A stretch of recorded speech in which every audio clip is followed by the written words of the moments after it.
Hello everyone, welcome to in our channel. তোমরা যারা UGC নেটের জন্য প্রিপারেশন করছো তাদের জন্য এই ভিডিওটি খুবই গুরুত্বপূর্ণ। তো এখানে আমি লজিক্যাল রিজনিংয়ের কিছু ইম্পর্টেন্ট বিষয় নিয়ে আলোচনা করব, যেগুলো কি বারবার এক্সামে রিপিট করে, যে টপিকগুলো বারবার এক্সামে আসে।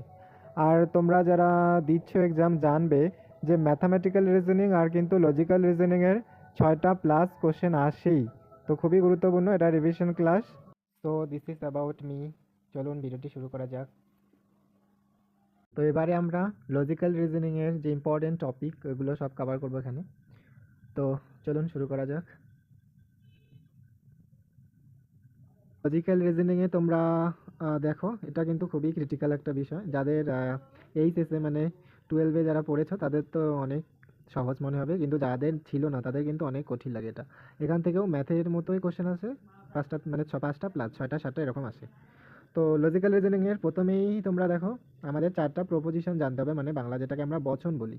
তো এই 4টা বচন বা প্রপোজিশনে দেখো এ, ই, আই আর হচ্ছে ও।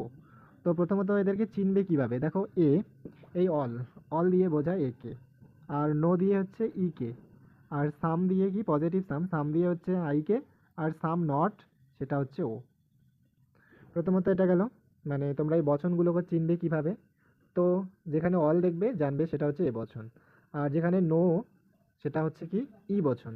আর এই দুটোই কিন্তু ইউনিভার্সাল প্রপোজিশন, হ্যাঁ, সামান্য বচন। আর লাস্টের দুটো হচ্ছে আই আর ও, এ দুটো কিন্তু পার্টিকুলার মানে বিশেষ বচন। হুম।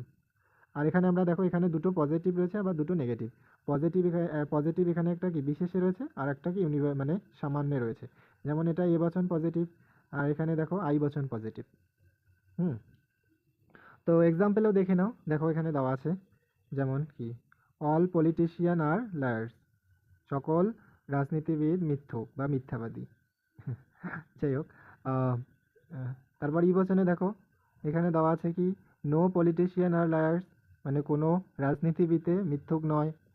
তারপরে এখানে আই বচনে দেওয়া আছে কি সাম পলিটিশিয়ান আর লায়ার্স, মানে কিছু কিছু পলিটিশিয়ান আর মিথ্যুক। তারপরে দেওয়া আছে যে কিছু কিছু পলিটিশিয়ান মানে রাজনীতিবিদ মিথ্যুক নয়।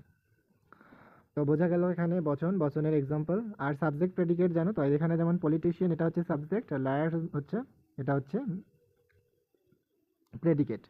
তো এখানে দেখো, এখানে কি ডিস্ট্রিবিউটেড আর আনডিস্ট্রিবিউটেড থাকে। তো ডিস্ট্রিবিউটেড টার্ম, দেখো এ বচনকে যদি আমরা দেখি, তো এ বচনের কিন্তু মানে কি সাবজেক্ট ডিস্ট্রিবিউটেড হয়, দেখো অনলি সাবজেক্ট। আর ই বচনের কিন্তু সাবজেক্ট অ্যান্ড প্রেডিকেট দুটোই ডিস্ট্রিবিউটেড হয়। আর আই বচনে কিন্তু দুটোই আনডিস্ট্রিবিউটেড হয়। আর এ বচনের উল্টো, মানে ও বচনের কি প্রেডিকেট ডিস্ট্রিবিউটেড হয়, অনলি প্রেডিকেট ডিস্ট্রিবিউটেড হয়। ইম্পর্টেন্ট একটা টপিক দেখবো যে স্কোয়ার অ্যান্ড অপোজিশন। তো এখানে এই যে আমরা যে 4টা বচনের নাম দেখলাম না, যে এ, ই, তারপর আই, ও। তো এদের মধ্যে দেখো স্কোয়ার অফ অপোজিশনে এদের রিলেশনটাকে দেখো।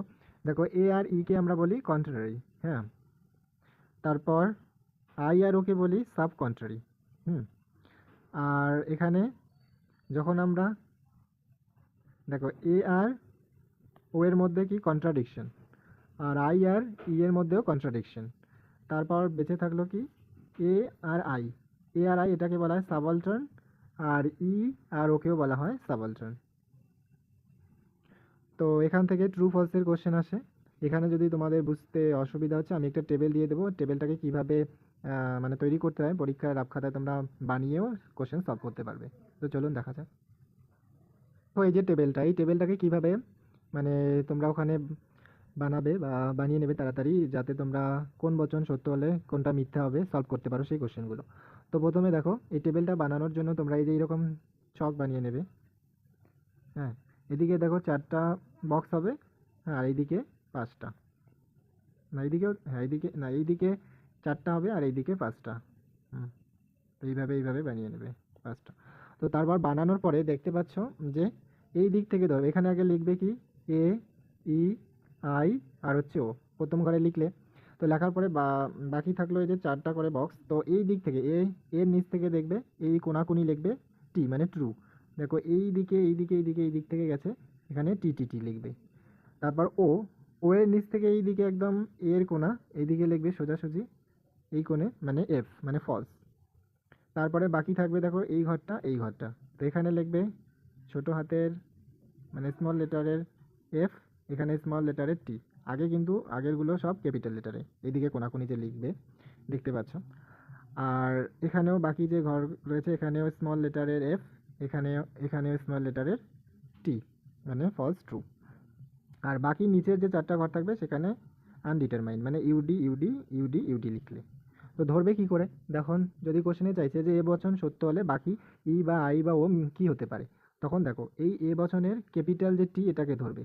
তো এটাকে যদি ধরো তোমরা টি, বাকি দেখো কি ই বচন ফলস হয়, আই বচন কি আই বচন ট্রু হয়, আর ও বচন ফলস হয়। সেমভাবে যদি বলে যে ও বচন ফলস হলে বাকি এই যে বচনগুলো কি হতে পারে, প্রপোজিশনগুলো কি হতে পারে, তাহলে তোমরা ও বচনের দেখো এই সাইডের যে ক্যাপিটাল লেটারের এফ এখানে রয়েছে এই যে এখানে, তো এটাকে ধরলে এখান থেকে এইদিকে যখন দেখবে যে বাকি কি হয়, তো আই বচন সত্য হবে, ই বচন কি মিথ্যা হবে, আর এ বচন সত্য হবে। সেমভাবে বাকিগুলো দেখো। লজিক্যাল রিজনিংয়ের mood and figure very very important topic, বারবার কোশ্চেন আসে। তো চারটা figure, number 1, number 2, number 3, number 4। তো এই মুড ফিগার জানার আগে আমাদের জানতে হয় কি middle term, major term, minor term, minor major. তো আমরা কি মিডিল টার্মকে কীভাবে জানবো? দেখবে যেই এখানে যেটা কমন, এই যে প্রথম প্রিমাইস, দুটো প্রিমাইস থেকে একটা কনক্লুশন। তো মানে প্রিমাইস দুটোর মধ্যে যে দুটো কি কমন একই রকম থাকবে সেটা হচ্ছে মিডিল টার্ম। আর কনক্লুশনের প্রথমে যে সাবজেক্টের দিকে থাকবে সেটা হচ্ছে মাইনর টার্ম, আর যেটা থাকবে কি প্রেডিকেটে সেটা হচ্ছে মেজর টার্ম। আর একটা জিনিস মুড ফিগারে আমরা কি যে আমরা যে চারটা বচন পড়েছি না এই আইও, আর এখানে দেখো এই মেজর টার্মকে কিন্তু সবসময় প্রথম প্রিমাইসে থাকতে হবে, যদি না থাকে সেকেন্ড প্রিমাইসে থাকে তাহলে সেটাকে আমাদের চেঞ্জ করে ফার্স্ট প্রিমাইসে নিয়ে যেতে হয়, এটাই রুলস। প্রথম কাজ হচ্ছে কি এই মেজর টার্মকে তোমাদের প্রথম প্রিমাইসে দেখতে হবে, সেটা হচ্ছে কি প্রেডিকেটেই থাক আর সাবজেক্টেই থাক। দেখো এখানে মেজর টার্ম পি পি প্রথমে, এখানেও দেখো পি পি প্রথমে, এখানেও দেখো পি পি প্রথমে, মানে প্রথম প্রিমাইসে থাকতেই হবে মেজর টার্মকে। তো এখন চলো দেখে নেব মুড ফিগারের কিছু এক্সাম্পল, তাহলে আরও ক্লিয়ার হবে।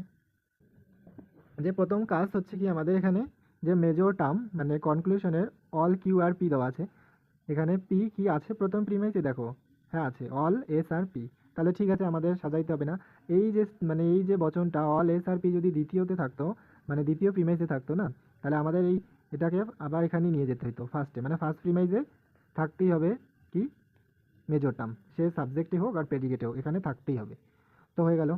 তো এখন আমাদের দ্বিতীয় কাজ কি মানে মিডিল টার্মকে কীভাবে আমরা চিনি? এই যে দুটো প্রিমাইস 1 এবং প্রিমাইস 2, এই অল এস আর পি আর হচ্ছে কি নো কিউ আর এস, এই দুটোর মধ্যে কি এই দুটো প্রিমাইসের মধ্যে কোন দুটো টার্ম মানে সেম রয়েছে? দেখো এখানেও এস রয়েছে এখানেও এস রয়েছে, তার মানে মিডিল টার্ম এর এখানে সাবজেক্টে রয়েছে আর এখানে প্রেডিকেটে রয়েছে। তাহলে দেখো হ্যাঁ সাবজেক্টে প্রেডিকেটে রয়েছে, তাহলে এটা হবে কি আমাদের প্রথম ফিগার। ফার্স্ট ফিগারে এরকম মানে ফার্স্ট ফিগারে মিডিল টার্ম কি থাকে প্রথম প্রিমাইসের সাবজেক্টে আর দ্বিতীয় প্রিমাইসের প্রেডিকেটে। আর যদি আমরা মুড বার করি দেখো এটা কি অল, আমরা কি জানি অল মানে এ বচন, আর নো মানে ই বচন, আর অল মানে এ বচন, তাহলে এটা হলো মুড এ ই এ, এটা হলো কি মুড। আর ফিগার 1-এ কি থাকতে হবে আমাদের কি মিডিল টার্ম প্রথম প্রিমাইসের কি সাবজেক্টে আর দ্বিতীয় প্রিমাইসের প্রেডিকেটে, এটা হলো ফার্স্ট ফিগার। সেমভাবে দেখো সেকেন্ড ফিগারের যদি মুড বাই করি আমরা এখানে কি অল, তাহলে কি এ, তারপর সাম আছে সাম পজিটিভ তার মানে এটা হচ্ছে আই, তারপর নো ই, তাহলে এটা হলো আমাদের কি মুড। আর ফিগার কি ফিগার দেখো ফিগারে কমন টার্ম কি পি পি, তার মানে এই যে পি পি এটা হচ্ছে কি মিডিল টার্ম। তাহলে দ্বিতীয় ফিগারের আমাদের কি বুঝলাম, দ্বিতীয় ফিগারে মিডিল টার্ম বোথ প্রিমাইস মানে দুটি প্রিমাইসের প্রেডিকেটে থাকে, এটা হচ্ছে কি দ্বিতীয় ফিগার। আর তৃতীয় ফিগার সেমভাবে দেখো তৃতীয় ফিগারে মিডিল টার্ম প্রথম প্রিমাইসে এস রয়েছে দ্বিতীয় প্রিমাইসেও এস রয়েছে, তো এখানে আমরা কি বুঝলাম যে থার্ড ফিগারে মিডিল টার্ম কি সাবজেক্টে থাকবে। আর লাস্ট দেখো ফার্স্ট ফিগারের উল্টো, এখানে কি মিডিল টার্ম কি, এখানে প্রেডিকেটে রয়েছে প্রথম প্রিমাইজের, আর সেকেন্ড প্রিমাইজের সাবজেক্টে রয়েছে। থার্ড মানে ফোর্থ ফিগারের মিডিল টার্ম প্রথম প্রিমাইজের প্রেডিকেটে থাকতে হবে, আর দ্বিতীয় প্রিমাইজের সাবজেক্টে থাকতে হবে। এটা হচ্ছে ফোর্থ ফিগার। তো এখন আমরা ইন্ডিয়া লজিকে দেখব যে মিনস অফ নলেজ। তো ইন্ডিয়া লজিকের দুটি ভাগে দেখো, দুটো স্কুল রয়েছে, একটা হচ্ছে কি আস্তিক আর একটা নাস্তিক। যারা বেদে বিশ্বাসী তাদের বলা হয় আস্তিক, যারা বেদে বিশ্বাসী নন তাদের বলা হয় নাস্তিক। যেমন ইংলিশে হচ্ছে কি অর্থোডক্স এবং আনঅর্থোডক্স। তো আস্তিক স্কুলে কী কী রয়েছে, ন্যায় ফিলোসফি, বৈশেষিকা, মীমাংসা, পূর্ব মীমাংসা, উত্তর মীমাংসা, তারপর সাংখ্য ফিলোসফি, ওগা ফিলোসফি, এগুলো সব হচ্ছে কি আস্তিক বা অর্থোডক্স স্কুলে। আর দ্বিতীয়ত নাস্তিকে রয়েছে কি বা আনঅর্থোডক্স স্কুলে বুদ্ধিস্ট, জৈনিজম অ্যান্ড চারবাকা।